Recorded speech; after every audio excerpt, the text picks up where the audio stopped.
By the end of next year, I firmly believe that Nvidia's stock will reach $1,000 per share. Yes, 2025.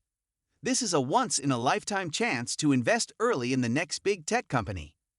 The first 50 customers receive 50% off anything in our store for a short period of time.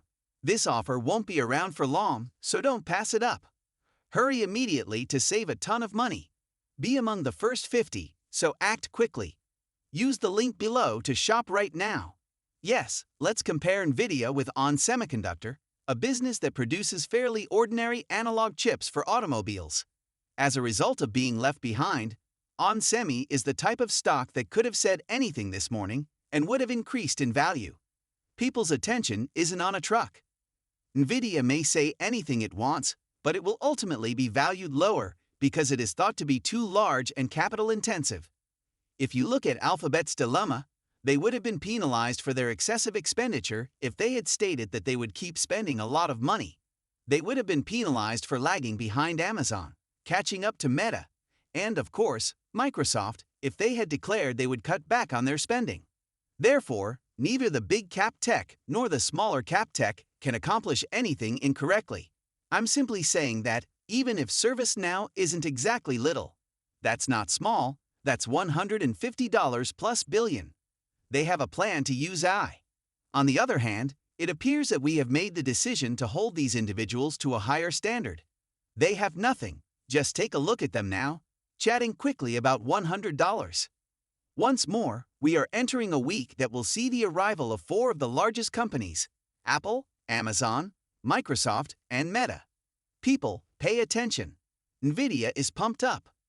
We are discussing a business that is not only at the forefront of AI, but is also its owner.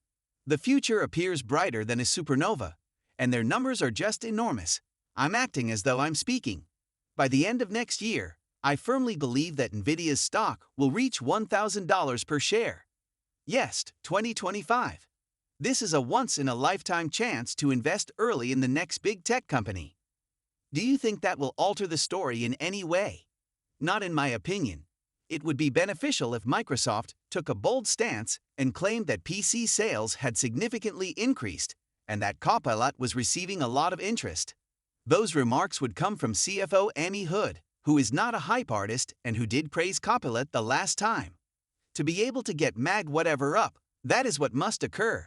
I mean, after that one was disappointing. Adam Jonas saved Tesla today. I could present a strong argument for Alphabet, but no one would listen. Thus, no one has stepped in to save the company. Yes, I suppose it would begin with just the multiple at which Alphabet trades. But let's get back to this, the rotation, and the fresh viewpoint on a lot of these businesses. Indeed, Microsoft will undoubtedly discuss its spending, including the amount it spends on AI and capital expenditures, whether it's operational income, free cash flow, or the amount of money these firms are spending. I always sit here and simply marvel at the figures because we've never seen anything like it. Will that then take precedence above anything else? Because all of this will lead us back to the fundamental concept of receiving a return on capital invested. All right, so Jim Cramer believes that a combination of market trends and strategic advantages might propel Nvidia to $1,000 per share by 2025. Given that its GPUs are essential for managing enormous data workloads and training AI models, Nvidia's dominance in the data center and AI businesses is a significant contributing factor. This puts Nvidia at the vanguard of the AI revolution and guarantees that tech behemoths like Google, Microsoft, and Amazon will continue to buy its products. Cramer also highlights Nvidia's impressive history of innovation. With innovative products like its most recent generation of GPUs, which offer unparalleled performance and efficiency, the company continuously pushes the envelope. In addition to keeping Nvidia ahead of its rivals, this constant innovation helps the company maintain its place in the quickly changing tech industry. Mark Zuckerberg and Jensen Huang have a fireside talk today. Yes, at a graphics conference in Denver. And I believe that this might be the first time. Of course, Zuckerberg is currently quiet due to Meta reports, but you might see him establish a constructive relationship with Jensen there. Recall that Jensen and Mark were not necessarily friends at the beginning of this whole situation, but Mark later saw its benefit. Are they Americans? Really, Do you want me to interrogate you about this? It will disintegrate. No, because. Actually, it's not. Identify these PRC sources for me. No, just listen to me.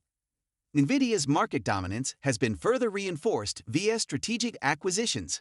For instance, Nvidia's technological prowess and market reach have been enhanced by the acquisitions of Mellanox and ARM Holdings, opening up new income streams in the networking and mobile technology industries.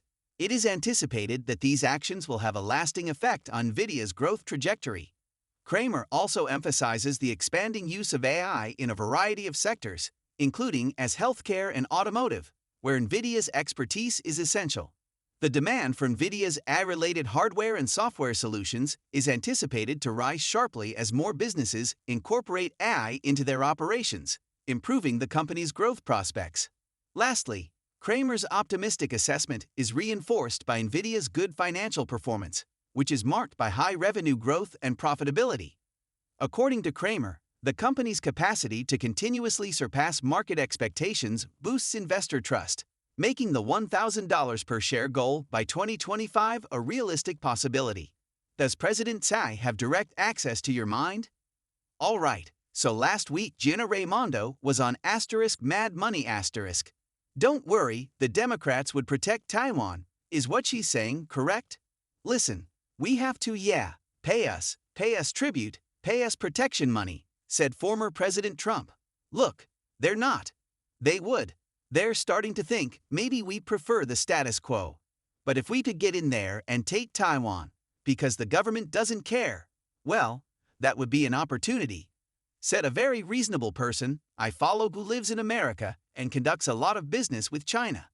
As one could guess, it would be a very disastrous time for the global economy.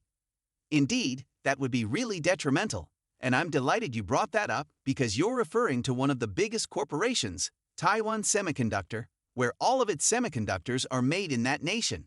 There, all of the top-tier chips are produced. We are currently in the process of trying to change that. The CHIPS Act included it. This is somewhat being changed by factories being constructed in states like Arizona, for instance, some of which are constructed by the same corporation. However, they will not be the most advanced. They are designed to be. But the chips that Nvidia need are just unique. These chips aren't used in automobiles. However, I want to return to your first premise because it was intriguing. Nvidia's stock price sort of stopped rising and actually began, very surprisingly, to decline somewhat as a result of those reports. We're back to what we're going to receive this week after all. It doesn't seem realistic that anyone will declare that we will cut back on our AI spending. People are discussing the total amount of money spent over time by all hyperscalers and others, which comes to $1.4 trillion. Vice President Vance, who is a candidate, must undoubtedly declare that the relationship with Taiwan is sacrosanct no matter what. Now, the reason I believe this is feasible is because that was the strategy used by former President Trump in all of this. He visited SAC. Has current Vice President Harris given us any updates on that? Well, just what Commerce Secretary Gina Raimondo said. Vice President Harris is fully on board with the existing approach, she said. The first 50 customers receive 50% off anything in our store for a short period of time. This offer won't be around for long, so don't pass it up. Hurry immediately to save a ton of money. Be among the first 50, so act quickly. Use the link below to shop right now. All grammatical mistakes have been fixed without changing the length or content.